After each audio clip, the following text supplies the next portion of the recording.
Welcome to Meganet TV off the record. AP politics లో ఇప్పుడు centre of attraction Rajya Sabha ఎన్నికలు. జూన్లో రాష్ట్రం నుంచి ప్రాతినిధ్యం వహిస్తున్న 4 సభ్యులు పదవి విరమణ చేయబోతున్నారు. దీంతో ఆ 4 స్థానాలను కైవసం చేసుకునేందుకు కూటమి పార్టీలు ఇప్పటి నుంచే కసరత్తు మొదలుపెట్టాయి. ఆశావాహులంతా ఇప్పుడే తమ ప్రయత్నాలను ముమ్మరం చేశారు. అటు అమరావతి నుంచి ఇటు ఢిల్లీ వరకు లాబింగ్ నడుస్తుంది. అసలు ఆ 4 అదృష్టవంతులు ఎవరు? సీఎం చంద్రబాబు, పవన్ కళ్యాణ్ ప్లాన్ ఏంటి? Let's watch.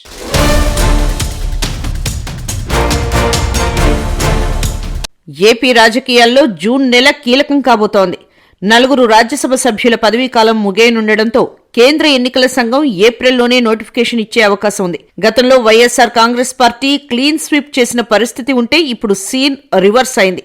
Time and tide, wait for no man అన్నట్లు రాజకీయ కాలచక్రం తిరిగింది. ప్రస్తుతం ఉన్న ఎమ్మెల్యేల బలాబలాల ప్రకారం ఆ 4 సీట్లు తెలుగుదేశం, జనసేన, బీజేపీ కూటమికే దక్కడం ఖాయంగా కనిపిస్తోంది.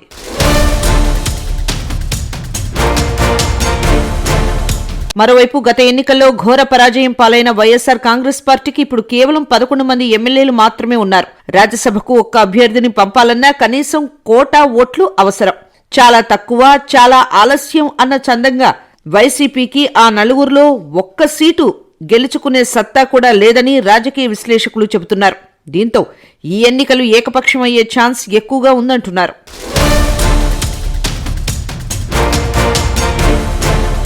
సీట్లు కూటమికే దక్కాయని స్పష్టమవడంతో టీడీపీ, జనసేన, బీజేపీలో ఆశావహుల రద్దీ పెరిగింది. పదవుల కోసం నేతలు ఇప్పుడే లాబియింగ్ మొదలుపెట్టారు. గత ఎన్నికల్లో త్యాగం చేసిన వారు, సీనియర్లు, అధిష్టానం వద్ద పట్టున్న నేతలు ఈ రేస్లో ఉన్నారు. ముఖ్యంగా 3 పార్టీల మధ్య సమన్వయం ఎలా ఉండబోతోంది, ఎవరికి ఎన్ని సీట్లు కేటాయిస్తారు అన్నది ఇప్పుడు హాట్ టాపిక్ గా మారింది.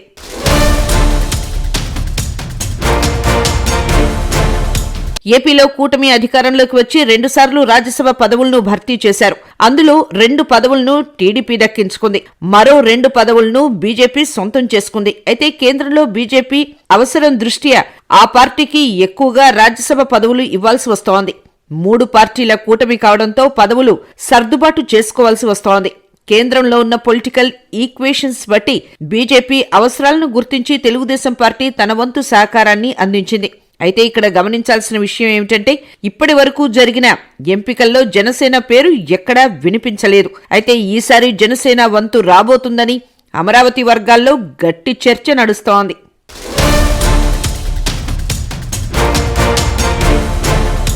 మూడు పార్టీల కూటమిలో జనసేన కీలక భాగస్వామి. గత 2 దఫాల్లో ఆ పార్టీకి అవకాశం రాలేదు కాబట్టి ఈసారి 1 సీట్ను పవన్ కళ్యాణ్ పార్టీకి కేటాయించే అవకాశం 90% మించి ఉందని విశ్లేషకులు భావిస్తున్నారు. పవన్ కళ్యాణ్ ఇప్పటికే ఢిల్లీ పర్యటనలో ఈ అంశాన్ని ప్రస్తావించి ఉండవచ్చు. క్యాడర్లో ఉత్సాహం నింపాలన్నా, పార్టీ బలోపేతం కావాలన్నా ఢిల్లీ స్థాయిలో ఒక గొంతుక ఉండటం అవసరం. మొత్తం 4 ఖాళీలు ఉండగా అందులో జనసేనకు 1 పోగా మిగిలిన 3 సీట్లపై టీడీపీ కన్నేసింది. అయితే ఇక్కడే అసలైన ట్విస్ట్ ఉంది. అయితే బీజేపీ మరోసారి తన కోటా కోసం డిమాండ్ చేసే అవకాశం ఉంది.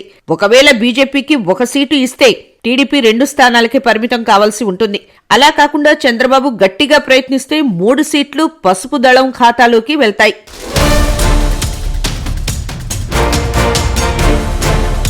రాష్ట్ర స్థాయిలో చర్చలు జరిగినప్పటికీ తుది నిర్ణయం మాత్రం ఢిల్లీలోనే జరగాలి. సీఎం చంద్రబాబు నాయుడు, పవన్ కళ్యాణ్ ఇద్దరూ త్వరలో కేంద్ర పెద్దలతో సమావేశం కానున్నారు. రాష్ట్ర ప్రయోజనాలు, కేంద్రంలో ఉన్న రాజకీయ అవసరాల మధ్య సమతుల్యత పాటించడం ఇప్పుడు ముఖ్యం.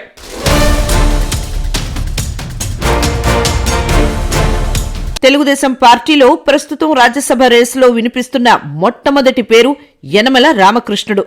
పార్టీకి ట్రబుల్ షూటర్గా, ఆర్థిక నిపుణుడుగా ఉన్న యనమలకి ఈసారి పెద్దల సభలో అవకాశం కల్పించాల్సి ఉంటుందని క్యాడర్ భావిస్తోంది. యనమల అనుభవం ఢిల్లీ స్థాయిలో పార్టీకి అవసరమని అధిష్టానం ఆలోచిస్తోంది.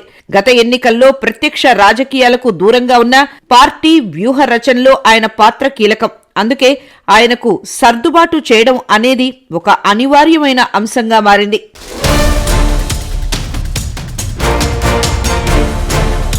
ఇక రెండో పేరు కృష్ణా జిల్లా రాజకీయాల్లో ఉద్దండుడైన దేవినేని ఉమ.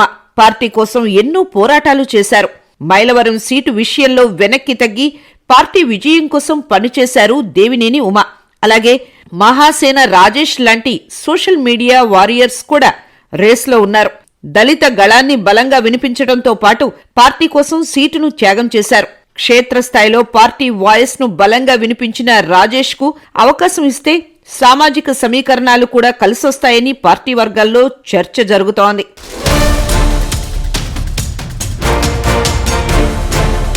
మరో ఆసక్తికరమైన పేరు చింతకాయల విజయ్. అయ్యన్న పాత్రుడు వారసుడిగా కాకుండా party IT wing social media management లో విజయ్ తనకంటూ ఒక ముద్ర వేసుకున్నారు. Young blood is the future of any party అని నమ్మే చంద్రబాబు యువతకు ప్రాధాన్యత ఇవ్వాలనుకుంటే విజయ్ పేరు ముందంజలో ఉంటుంది. అటు ఉత్తరాంధ్ర సమీకరణాలు, ఇటు బీసీ వర్గం మద్దతు ఆయనకు ప్లస్ పాయింట్లు. విజయ్ కి బీసీ యువనేతగా, ఐటీ నిపుణుడిగా గుర్తింపు ఉంది. గతంలో ఎంపీగా సమర్థవంతంగా పనిచేసిన అనుభవం గల్లా జయదేవ్కి ఉంది. పారిశ్రామికవేత్తగా రాష్ట్రానికి పెట్టుబడులు తెచ్చే సత్తా కూడా ఉంది. రాజకీయాల్లో ఫైనాన్షియల్ మేనేజ్మెంట్, లాబీయింగ్ కూడా ముఖ్యమే. ఈ క్రమంలో సానా సతీష్ పేరు మళ్లీ తెరపైకి వచ్చింది. ఒకవేళ టీడీపీకి 3 పదవులు దక్కితే అందులో ఒక స్థానాన్ని ఆర్థికంగా బలమైన పార్టీకి అండగా ఉండే సానా సతీష్ కు కేటాయించే అవకాశం ఉంది. ఆయన కొనసాగింపుపై అధిష్టానం సానుకూలంగా ఉన్నట్లు సమాచారం.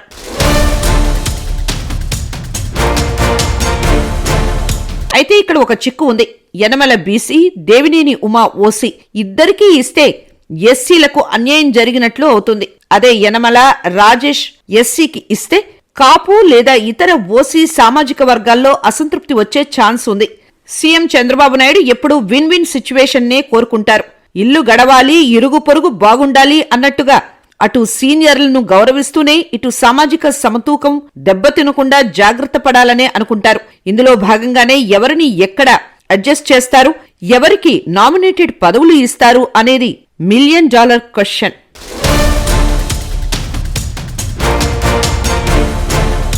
రాజ్యసభ ఎన్నికల నోటిఫికేషన్ వచ్చేలోపు ఈ సమీకరణాలన్నీ ఒక కొలిక్కి రావాలి. యనమల కోరిక తీరుతుందా, ఉమాకు గుడ్ న్యూస్ అందుతుందా, లేక రాజేష్ను అదృష్టం వరిస్తుందా? కాలం కలిసి రాకపోతే తాడే పామై కరుస్తుంది అంటారు. అందుకే ప్రతి అడుగు ఆచితూచి వేయాల్సిన సమయం ఇది. పదవులు తక్కువ, ఆశావహులు ఎక్కువ. ఈ పొలిటికల్ టగ్ ఆఫ్ వార్ లో చివరకు ఎవరికి హైకమాండ్ గ్రీన్ సిగ్నల్ ఇస్తుందో చూడాలి. ఇది కేవలం సీట్ల భర్తీ మాత్రమే కాదు, రాబోయే ఎన్నికల కోసం కాస్ట్ ఈక్వేషన్స్ ను సెట్ చేసే ప్రక్రియ కూడా.